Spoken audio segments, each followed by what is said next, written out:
I knew my son planned to steal his half-brother's $15,000 World Cup VIP pass, told him to be careful, then helped pressure his brother to drop the police report. Before we go on, make sure to subscribe to the channel and let us know in the comments which city you're watching from. A few weeks ago, I kicked my 18-year-old son out of my house because he refused to withdraw a complaint against his half-brother. Now I have to pay almost $50,000. We lost a good part of my younger son's college fund, and practically my entire family says I caused this over a simple pass for the World Cup. I know how that sounds, but before you decide I'm a monster, I want to explain why I thought I was protecting my family. My name's Carlos. My older son's name is Rolando, and he's 18. The younger one is Isaac, and he's 17. Yes, they're just over a year apart.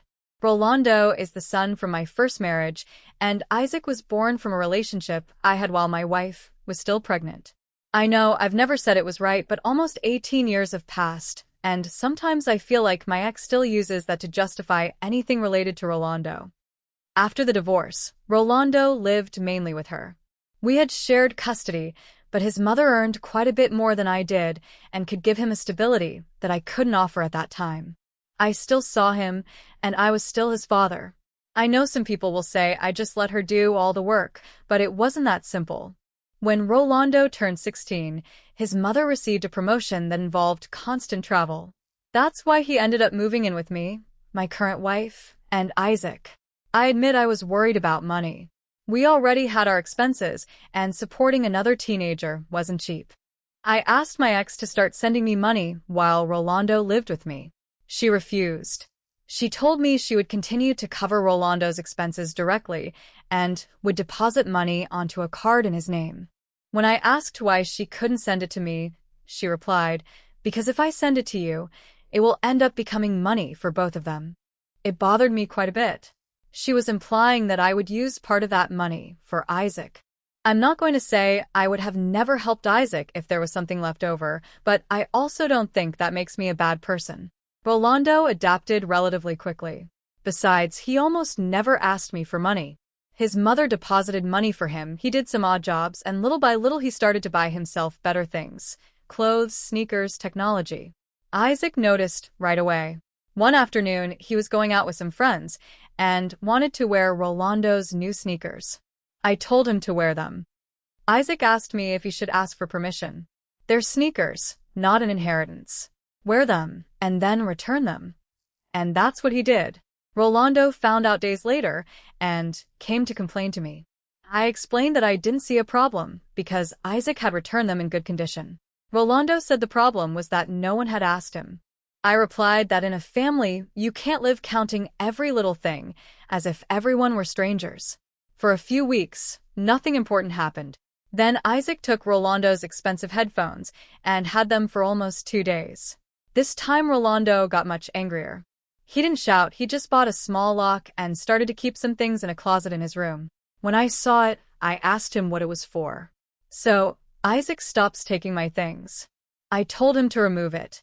Rolando thought I was kidding. "Dad, I'm just locking up my things. As long as you live in my house, you're not going to turn your room into a safe to protect yourself from your own brother." He replied that that's precisely why he had to do it, because I never said anything to Isaac. That seemed unfair to me. I did talk to Isaac when he went too far. I just didn't think every borrowed object needed to become a fight. Rolando asked, "So, if one day something important disappears, is it also going to be my fault for not sharing?" I told him he was being dramatic. In the end, he removed the lock, although from then on he started to hide some things and be much more watchful of his room. I thought he would get over it with time. A few weeks later, we were eating when Rolando arrived especially excited and told us that a friend from university had gotten him something related to the World Cup. It wasn't a normal ticket, it was a VIP pass for several important matches. The usual price was around $30,000, but through a contact, he had managed to pay about half price. Isaac stopped eating as soon as he heard the figure. I did too. Until that moment, I thought the problem between my sons was a lock. But then Rolando put a pass on the table that was worth $15,000. I asked him if he was serious. Rolando said yes. A friend from university had a brother connected to a company that handled certain accesses and had gotten the pass at a much lower price than normal. According to him, its value was around $30,000, but he had paid approximately half. I asked him where he had gotten such an amount. He said he had been saving for a long time, that he had worked for months, and that his mother had also contributed a part. I didn't love knowing that my ex had helped pay for something so expensive, but it was her money, and I wasn't going to argue about it. Isaac, on the other hand, was fascinated. He started to ask him what it included. Rolando explained that the pass gave him access to several important matches and that depending on how far Argentina went, he could end up watching matches in the advanced stages. Isaac immediately said, "I want one." I thought he was kidding. He wasn't. For the next few days, he started to insist with me and his mother. I explained to him that $1,000 was an absurd amount for us. We offered to buy him a normal ticket for a match. He didn't want it. Why do I have to watch from the cheap seats while Rolando is in the VIP? I told him Rolando had paid for his. Isaac replied that his mother had also helped him. My wife said she understood why he felt bad. According to her, it was difficult to ask a teenager not to compare when he saw his brother receiving much better things. I understood her point too, so I talked to Rolando. I asked him if his friend could get another pass. Rolando said he would ask. 2 days later, he told me there was one available, but it cost close to $30,000. That's crazy. That's the normal price. I asked him why his friend couldn't give Isaac the same discount. Rolando said the discount he received had been exceptional and that he had already asked. There wasn't another one. I asked him to insist. "Dad, I already asked. Explain that it's for your brother." He already knows. The dry way he said it bothered me. I felt he had simply decided it wasn't his problem. I told him he could at least try to find some alternative. Rolando replied, "What alternative do you want me to find? I can't manufacture another pass." Isaac was listening from the living room. I lowered my voice and said to Rolando, "I'm not asking you to give it to him. I'm asking you to make an effort for your brother." Rolando let out a short laugh. "Have I made the effort?" I asked, and the answer was, "No, then don't ever say you care about Isaac again." That did make him angry. He asked me what loving his brother had to do with getting him something worth $30,000. I told him it wasn't just the money, it was the attitude. Rolando replied that we always ended up in the same place, that if he had something, I would find a way to make him feel guilty because Isaac didn't have it. I told him he was exaggerating. No, we continued to argue. There were only a few days left until the first match included in the pass, and from then on, Isaac didn't stop talking about it. Several times he asked Rolando where he kept the pass. Rolando never answered him. One night, I went to get a shirt from his room and saw that he had locked some things up again. I asked him why he was doing that again. He said, "Because now I have something worth $1,000 in this house." I reminded him that we had already talked about the locks. Rolando replied that he wasn't going to leave a pass of that value lying around just so I wouldn't feel offended. I didn't want to start another argument. The next day I saw that he had removed the lock again. I assumed he had finally understood. 3 days later, with just a few hours left until the match, Rolando came downstairs completely agitated. He asked me if I had been in his room. I told him no. He asked about Isaac. I replied that I didn't know. He went up again, checked drawers, his backpack, his closet, and even his car. He didn't find anything. He came back down, and this time he was pale. "Dad, my pass is gone." I told him he had probably moved it. Rolando insisted that he knew exactly where he had left it. When Rolando asked me for the third time if I had been in his room, I was still convinced that the pass was simply lost. Rolando didn't think so. He checked his entire room, took out clothes, opened drawers, emptied his backpack, and went down twice to check his car. Nothing. Every minute that passed, he got worse. I tried to calm him down. "You probably moved it. Dad, I don't forget $15,000 in a drawer." He ended up missing the match. For the next 5 days, he was talking to his friend to see if they could replace the pass. From what I understood, it wasn't simple because it was registered and had specific conditions of use. I thought it would eventually turn up. Then came the next match. Isaac left the house early. He said he was going to meet some friends, and I didn't ask too many questions. That night, Rolando came down with his phone in his hand. He wasn't shouting. That's what struck me the most. He just put the screen in front of me. It was a post from Isaac. He was inside the stadium, VIP area, and hanging around his neck was Rolando's pass. That's my pass. I told him to wait until Isaac got back. I've been waiting for 2 years. He grabbed his things and left. A few hours later, I understood what he had done. He had filed a police report for theft. Isaac tried to use the pass again, and this time, he was identified.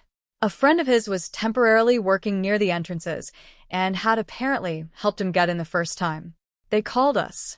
When we arrived, Isaac was scared and Rolando was completely serious. They took statements and reviewed what had happened. The worst part for Rolando was that the pass ended up being blocked for irregular use and the complaint. He could no longer use it for the following matches. When we got home, I called Rolando into the living room.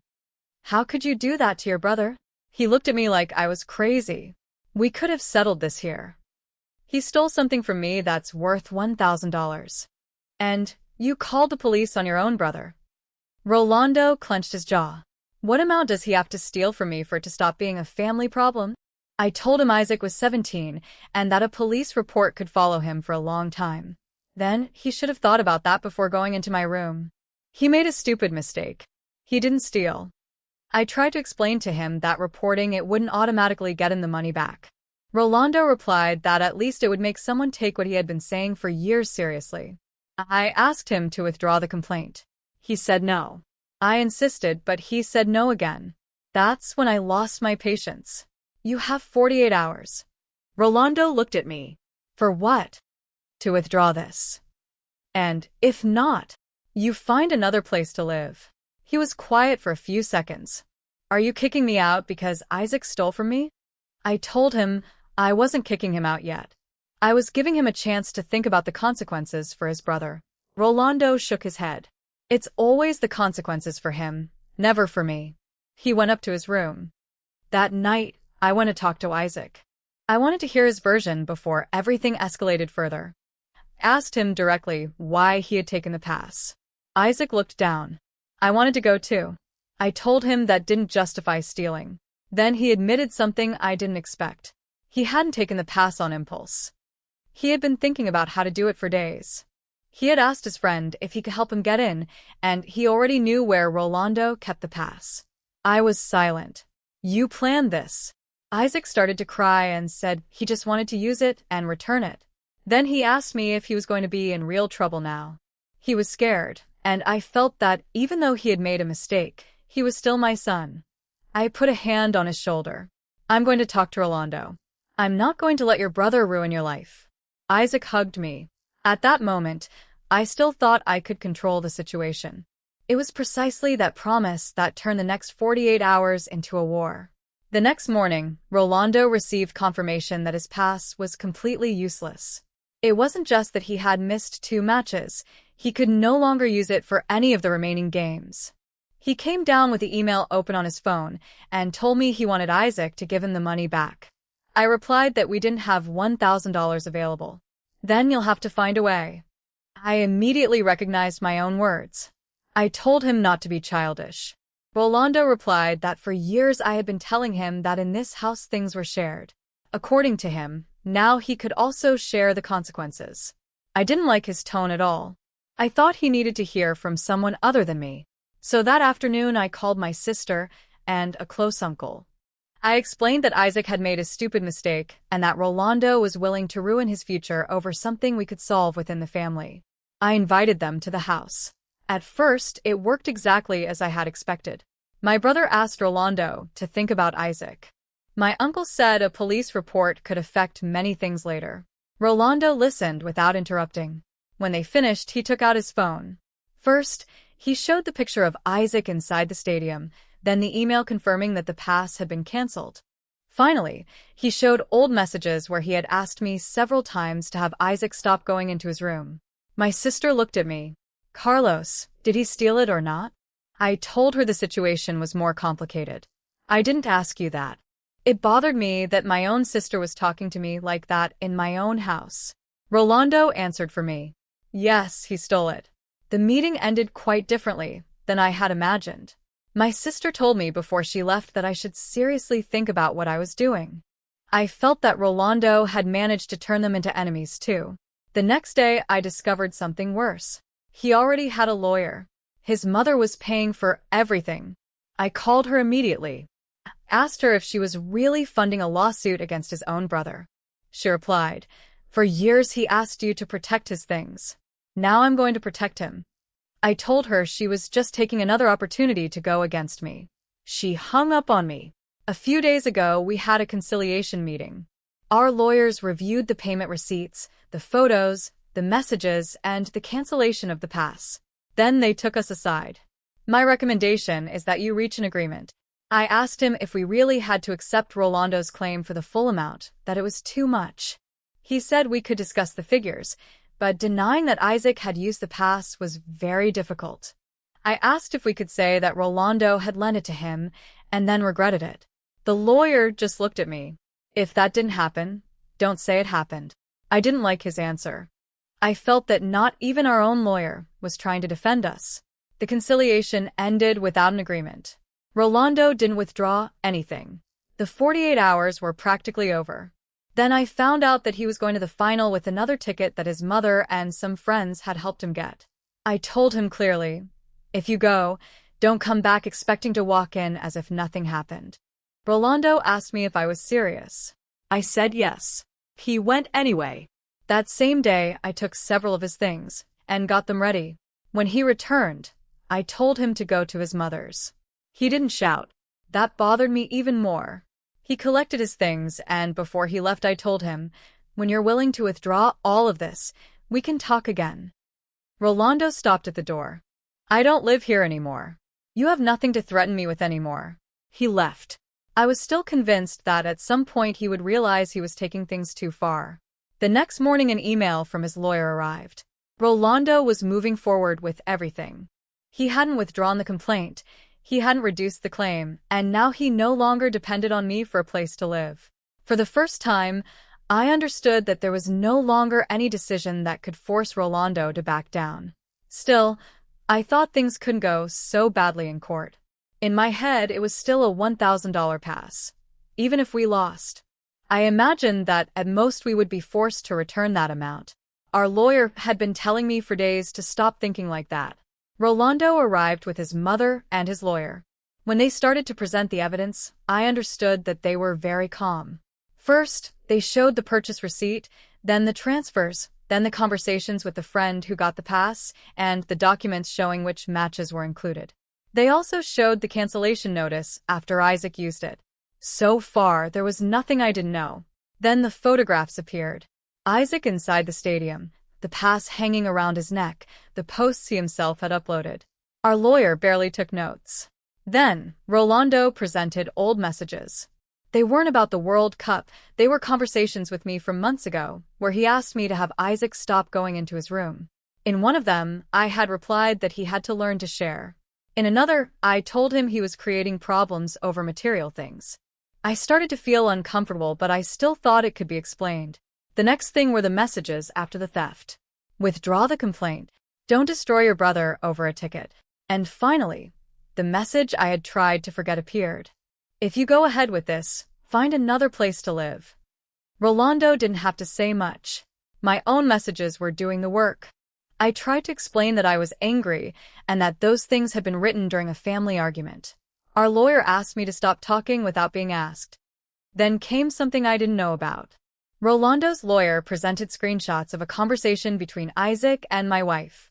At first, I thought they would be messages after the theft, but they weren't. They were from before. Isaac had written to her asking if Rolando still kept the pass in his room. Then he said he already knew where it was. My wife replied, "Just don't cause a problem."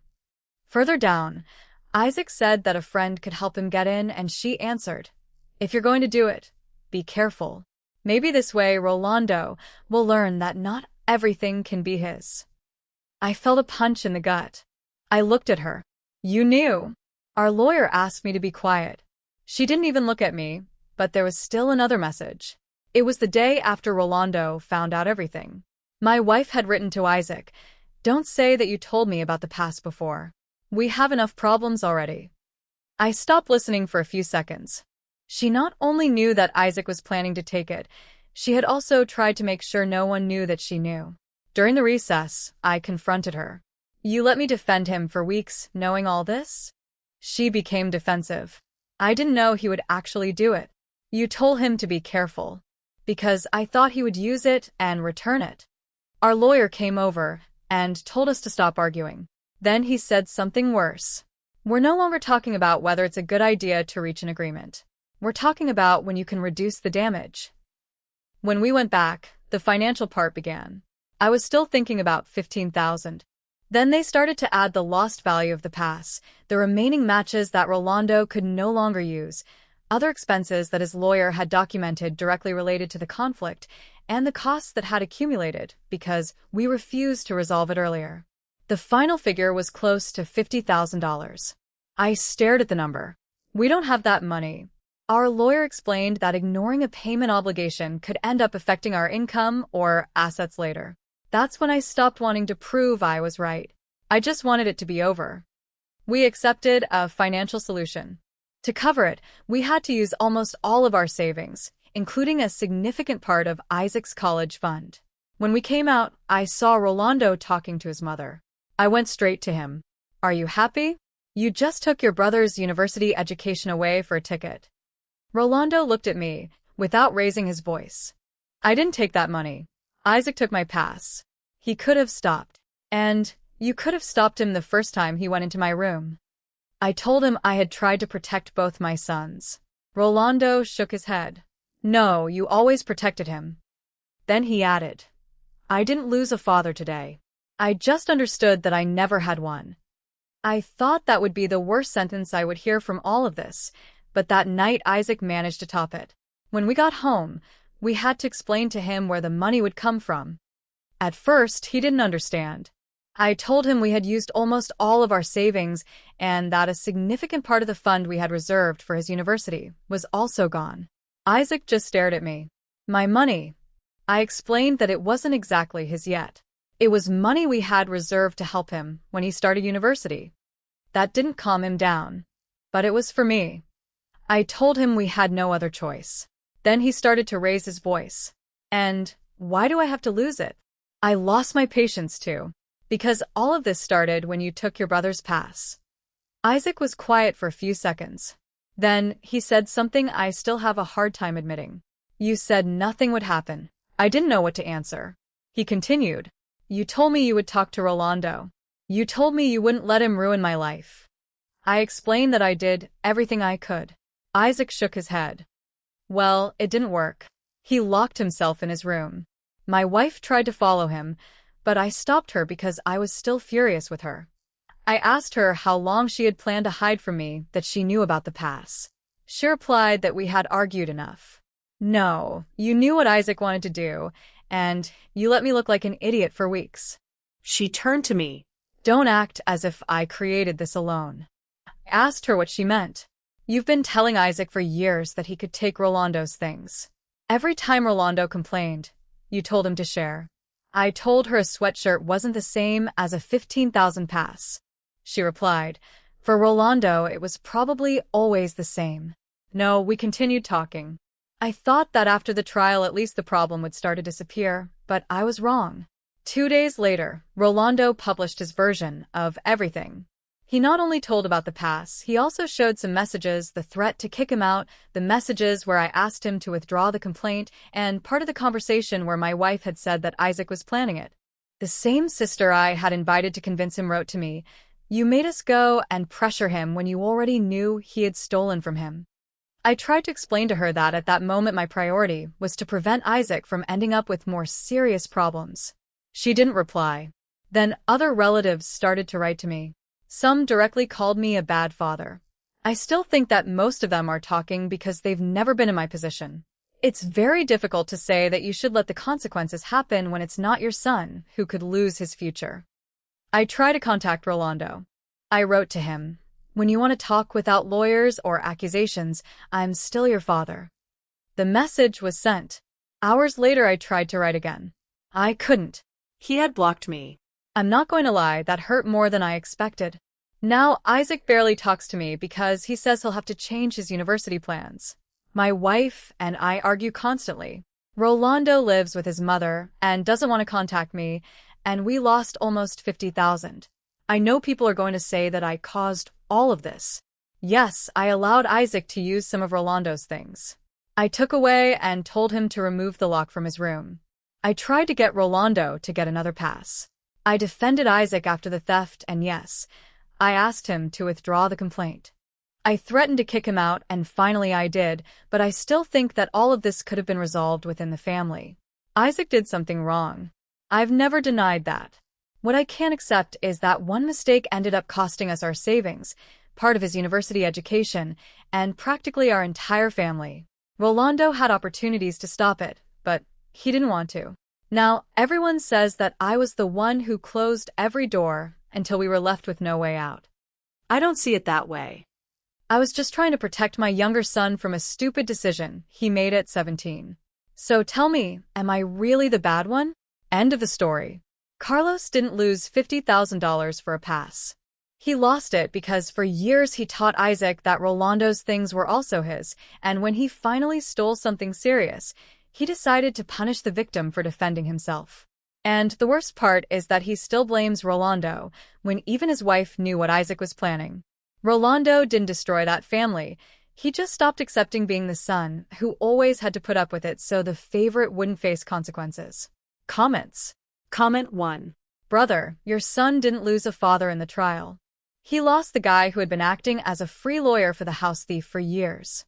Carlos's response. I wasn't being a lawyer for anyone. I was trying to prevent a teenager's mistake from ruining his future. I think anyone who has children would understand that you try to protect them, even when they're wrong. Comment 2. Let me see if I understood. Isaac steals $1,000.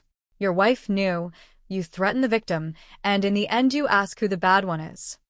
Sherlock Holmes would be proud of this mystery. Carlos's response.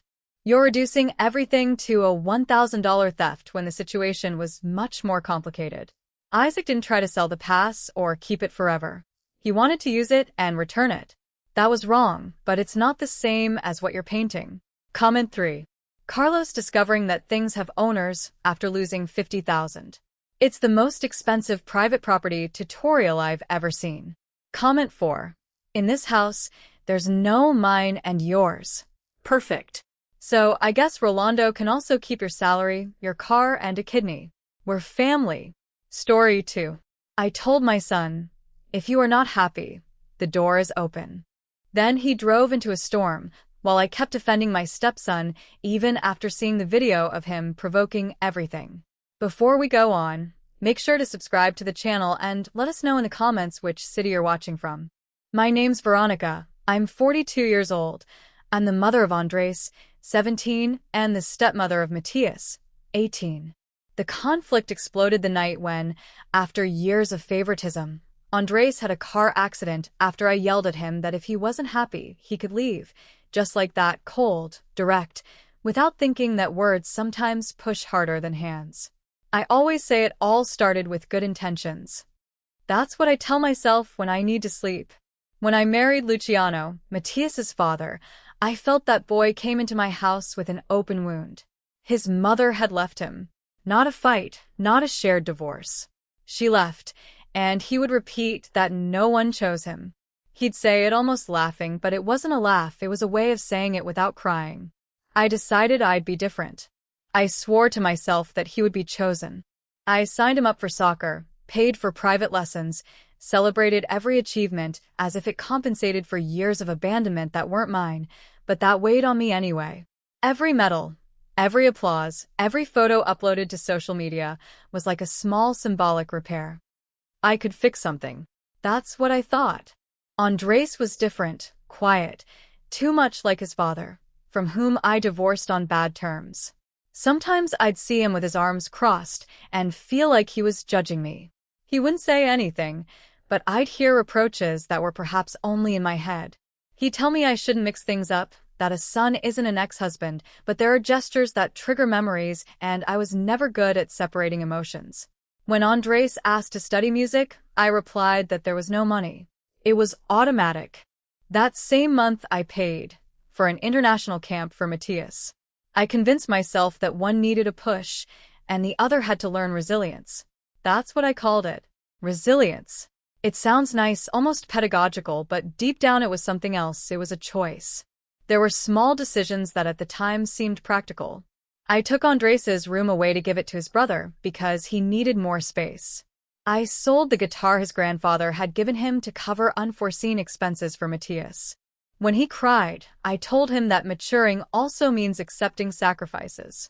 I sounded firm, fair, as if I were teaching something valuable. On birthdays, I'd organize huge parties for one and barely an improvised cake for the other. If money disappeared, I assumed Andres had taken it. If something broke, the punishment was his. Matthias always had a convincing explanation. I'd nod. It seemed logical to me. He'd already suffered enough. I wouldn't compare him in front of everyone. Learn from your brother. You're not enough. Be grateful I support you. Phrases that came out easily, too easily. Andres stopped arguing. Then he stopped asking, then he stopped looking at me, and I interpreted that silence as ingratitude, not as weariness. Luciano never intervened. He'd observe, sigh, say he didn't want conflict. His passivity reinforced my idea that I was balancing the scales. If no one else did anything, it was up to me. Although the scales, if I'm honest, were always tilted to the same side. The night of the accident, we argued over something minor. Or so I thought. Andres was distant again. I asked him what was wrong, and he said nothing. That nothing was gasoline. I felt he was challenging me with his silence. I yelled at him that if he wasn't happy, the door was open. It was raining hard outside. He took the keys without saying a word. I remember the sound of the engine driving away, mixed with the rain, a dull, heavy noise. I thought he'd take a drive and come back. He always came back, he was always there. That was the difference. Matthias would threaten to leave, and I'd run to hold him back. Andres would leave in silence, and I'd assume he'd return. Hours later I got the call. Hospital. Serious injuries, driving in the rain, no seatbelt. I felt the floor disappear from under my feet, as if the whole house was sinking, and I was left floating in something cold. In the waiting room, Matthias told me that Andres was very upset, that he always exaggerated everything. I nodded, repeated that it was drama, that Andres always made scenes. I said it out loud. I repeated it to convince myself, as if labeling the pain would make it smaller. I didn't know yet that that word, drama, would haunt me more than the sound of the crash. Because while I was waiting for news behind a white door, something had already started circulating outside that would change everything. And when I saw it, I understood that the rain hadn't been the only thing clouding my vision. The first time I went in to see him, he was full of wires. He didn't look like my son. He looked like a fragile version of something I had taken for granted. His face was pale, his lips dry, a bandage on his forehead that made me think of all the times I called him dramatic for much smaller things. I wanted to touch his hand, and was afraid he wouldn't even react.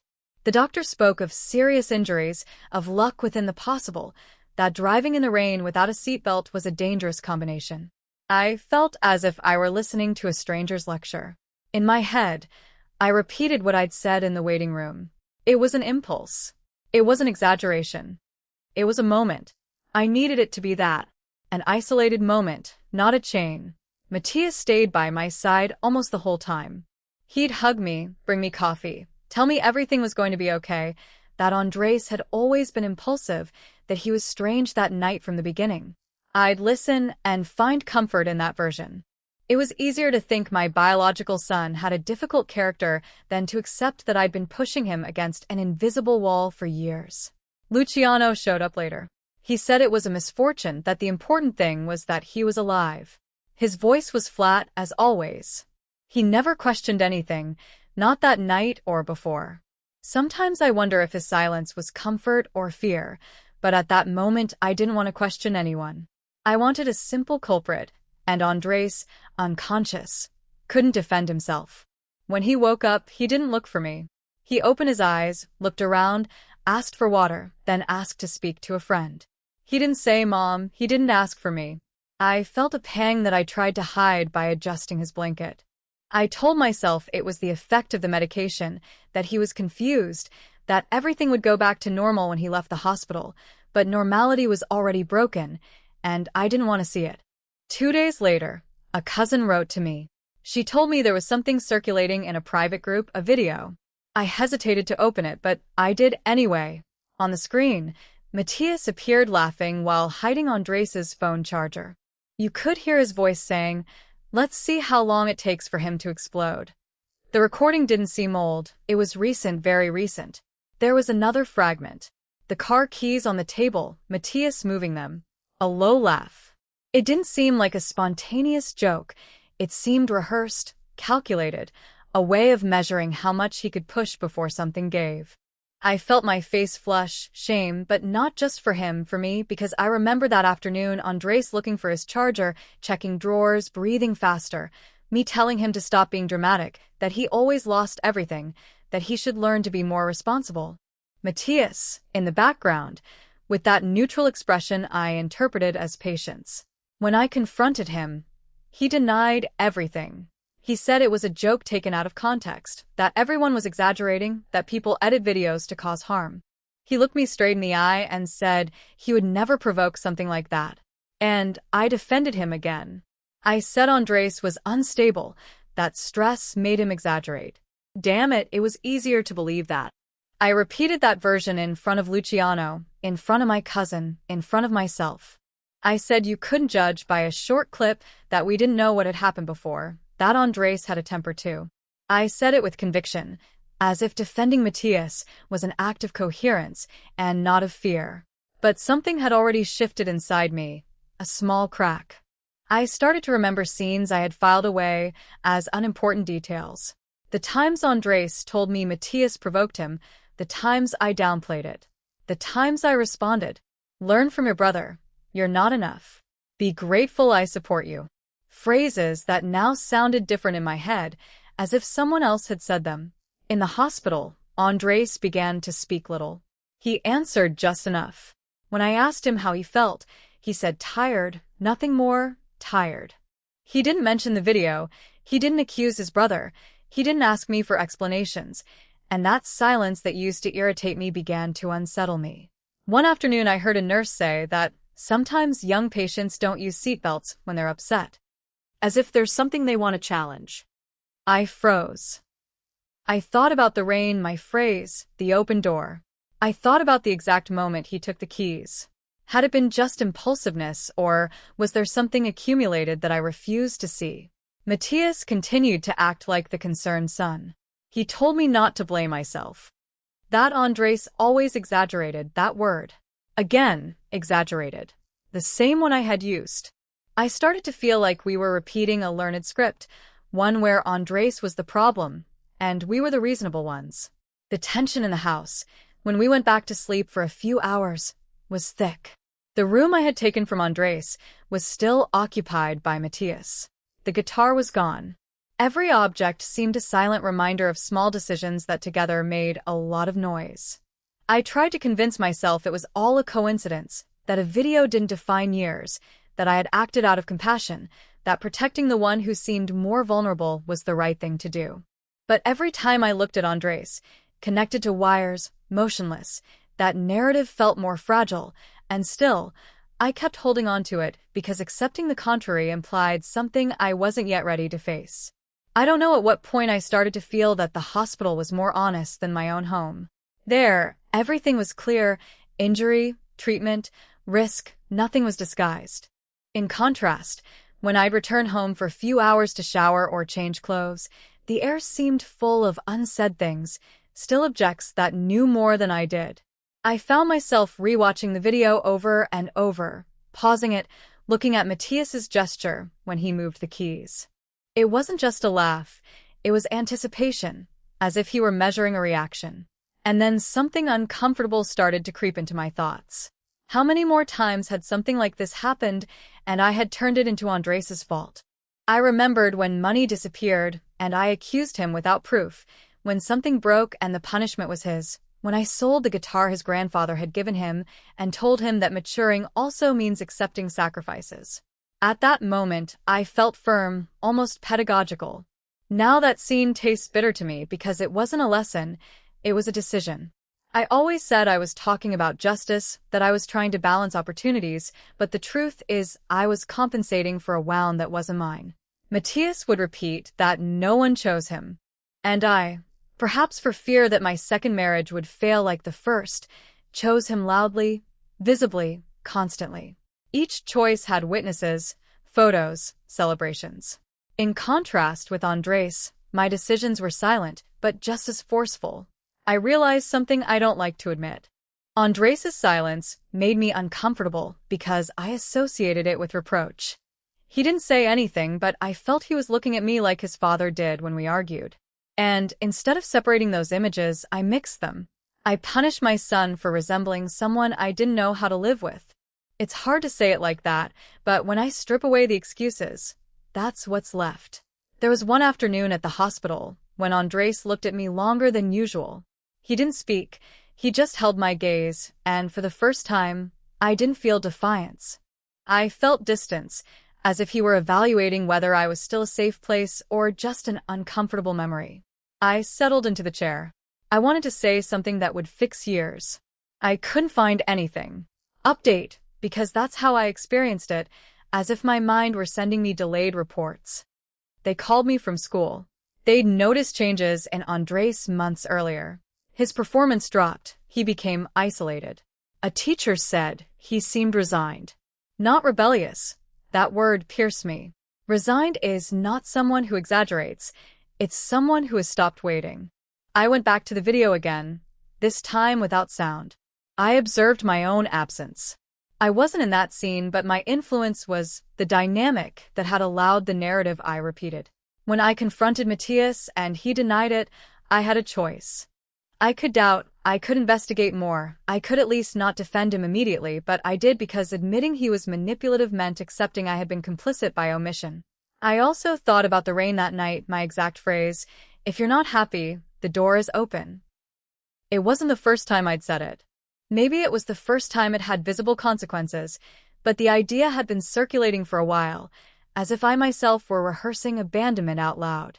It scares me to recognize that for years I downplayed clear signs, not because I didn't see them, but because they didn't fit the story I needed to tell myself. The story where I was a redeemer, not a comparative mother, where I protected, not displaced. Luciano still didn't intervene. When I mentioned the video to him in more detail, he said that young people play rough jokes, that we shouldn't overreact. His passivity irritated me this time because it was a mirror. I had done the same. Overreact when it suited me, downplay when it hurt. Another internal update. I started to notice details in Matthias's room, transfers in the account I had opened in his name for university, small, staggered movements. I told myself it was for normal expenses. I didn't want to ask too much. I was still trying to hold on to something that was already creaking.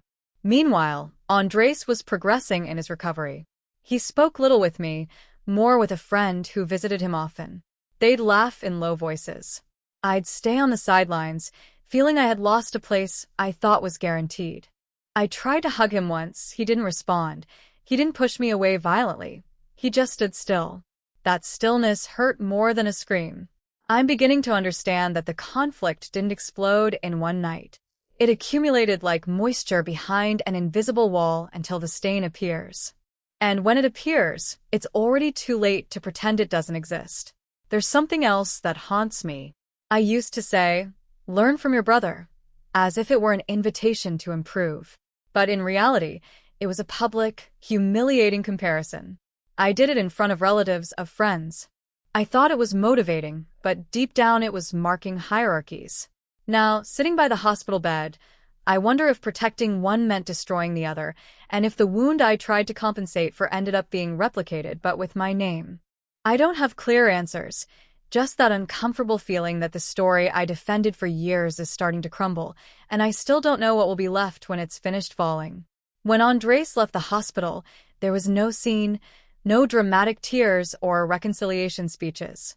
He walked slowly with the discharge papers in his hand and asked for something very specific. He said he wanted to live with his friend for a while. He said it without looking at me directly, like someone informing of a decision already made. I felt the air leave my lungs. I tried to respond calmly. I asked if he was sure. If not, I'd prefer he wait a bit. He didn't argue, he didn't yell. He just signed the papers for the temporary change of guardianship. Luciano watched from the kitchen in silence. Matias wasn't home that afternoon, and that, for some reason, made everything more obvious. I tried to hug him before he left. He didn't respond. He didn't push me away forcefully. He just stood stiff. Then he said, without anger, almost without emotion, not to call him Mom, that he needed distance. That sentence was cleaner than any insult. It left me no room to defend myself. The house suddenly felt bigger. His room, the one that hadn't been his for a long time, seemed a cruel irony.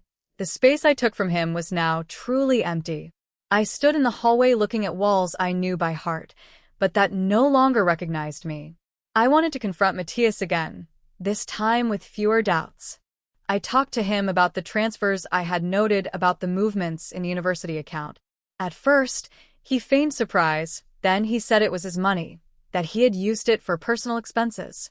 I reminded him that that account was for his academic future. He looked at me as if I were exaggerating again. I checked the complete statements, staggered transfers, small amounts that, added up, emptied everything. When I confronted him with exact figures, his expression changed for just a second. Enough to understand it wasn't carelessness, it was a decision. We argued, not with shouts, but with that coldness that cuts deeper.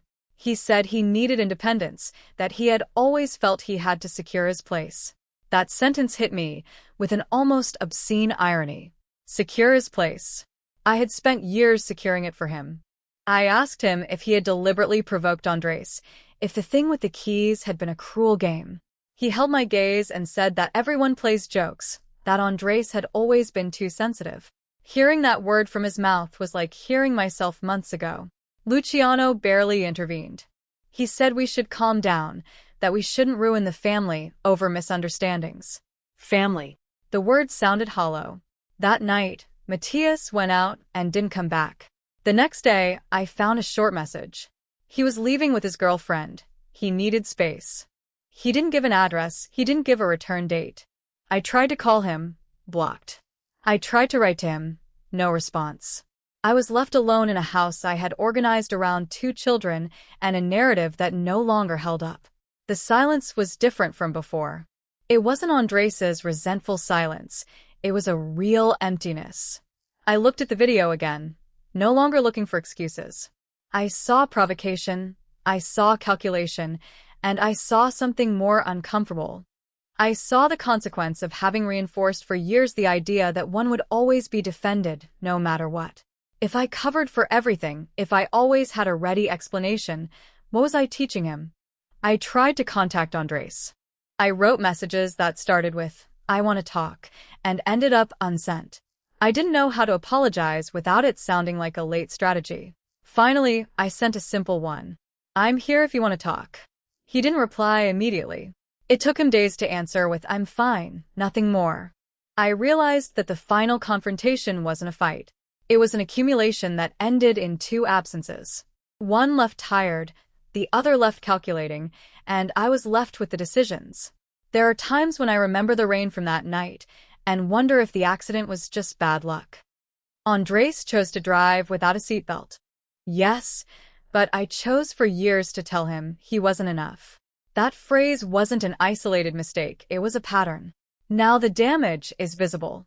A son who doesn't call me mom, another who emptied an account and disappeared. A marriage held together by inertia more than conviction, and me, facing something I can't gloss over. For a long time, I thought I was protecting the most vulnerable, that I was compensating for a prior injustice, but every compensation had a cost I preferred not to calculate. And when I finally looked at the complete emotional figures, the balance was in the red. There was no final explosion, no dramatic reconciliation, just irreversible decisions that left clear marks. And for the first time, I have no one to point at without my own reflection appearing too. The house didn't fill with noise again. There was no surprise return or sudden apologies. What there was attrition, days that were too much alike. I'd get up, walk down the hall, and see closed doors that no longer held anything. Not laughter, not reproaches, just an echo. I tried to convince myself I could still fix something, that time softens things, that children come back. But every attempt to contact Andres was measured, distant. Brief, cordial responses, without anger. That's what weighs the most, the absence of anger. When someone no longer argues, it's because they've stopped expecting. With Matthias, it was different. There was no dialogue, just the void of a block. The university account was at zero. Small, strategic transfers. It wasn't an impulsive outburst, it was a planned exit. And there I understood something that makes me uncomfortable to say out loud. I reinforced that security. I taught him that no matter what happened, there would always be a net underneath. Until there wasn't. Sometimes I sit in the kitchen and mentally review every phrase I said. Learn from your brother. You're not enough. Be grateful I support you. I hear them now as if they weren't mine, but they were. And they don't get erased just because I want to reinterpret them. I've thought a lot about the irony. Matthias feared abandonment and ended up replicating it with me. Andres asked for little and lost almost everything. I wanted to be the partial redeemer, the one who compensated for others' wounds, and I ended up creating others. There was no spectacular justice, just a kind of cruel balance. I don't know if the accident was the breaking point or just the visible consequence of something that had been accumulating for years. The rain was real, the lack of a seatbelt too, but the phrase I threw out that night didn't come from nowhere. It had been rehearsed in small comparisons, in seemingly practical decisions, in silences I preferred not to decipher. Luciano is still at home. We talk little about the subject. Sometimes he looks at me as if he's looking for an old version of me that no longer exists either. He allowed the dynamic without intervening. I let it. I can't distribute blame without including myself. First, I ask myself if protecting one meant destroying the other, if I really protected anyone, or if I was just avoiding facing my own insecurities using my children as a stage. The attrition isn't scandalous, it's slow. You feel it when you prepare a dinner no one expects, when you check your phone and there are no messages, when you remember there was a time I complained about the noise and now I'd give anything to hear it again. I supported the one who said he needed me. I lost the one who was always there, and that's the phrase that weighs the most. Popular comments. Anonymous comment 1. It wasn't a single night, it was a sum of small decisions that accumulated. Sometimes the damage isn't seen until it's too late. OP's response. I see that now. Before, I took refuge in the fact that they were isolated details, but together they made something much bigger. Anonymous comment 2. What hurts most is that your son stopped calling you mom without shouting. That kind of distance doesn't appear out of nowhere. OP's response. That absent word weighs more than any reproach. I don't know how to get it back, if it's even possible. Anonymous comment 3. The video wasn't a light-hearted joke. You could see intent, and yet you chose not to see it at first. OP's response. Denial was easier than accepting what it implied. I clung to the version that allowed me to stay the same. Anonymous comment 4. Comparing one child to another in front of everyone leaves deep marks. They're not always noticeable at the time. OP's response. I thought I was motivating. Now I understand I was only marking differences that didn't need to exist. Anonymous comment 5. Your stepson ended up doing the same thing he claimed to fear. It's a hard irony to ignore. OP's response, yes. And it forces me to question how much of that I reinforced without realizing it. Anonymous comment 6. Your husband's silence also played a role. No one set limits in time. OP's response. His passivity helped, but I was the one who made most of the decisions. I can't hide behind that. Anonymous comment 7. Telling a child they're not enough stays with them. The intention doesn't matter. OP's response. That phrase haunts me more than the accident. I wish I could erase it. Anonymous comment 8. Maybe protecting doesn't always mean choosing one over the other. Sometimes it's listening to the one who speaks the least. OP's response. That's what I didn't do. The silence was what I least wanted to face. Anonymous comment 9. You lost both of them for not wanting to review your own history. That's hard to admit.